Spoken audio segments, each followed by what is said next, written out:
In this video, I'm going to be showing you how to create a database in Notion.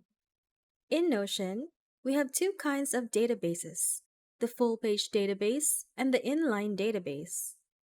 The full-page database creates a new page dedicated for it alone.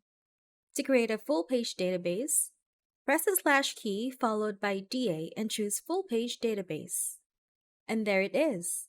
This is only for this database, so you can't add other things here except for your database contents. An inline database, on the other hand, is created within an existing page.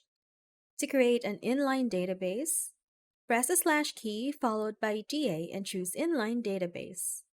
Unlike the full-page database, the inline database can coexist with other blocks in a page. Now that you have a better understanding between the two databases, you should now know which one to pick. If this video helped, don't forget to hit the like button and subscribe.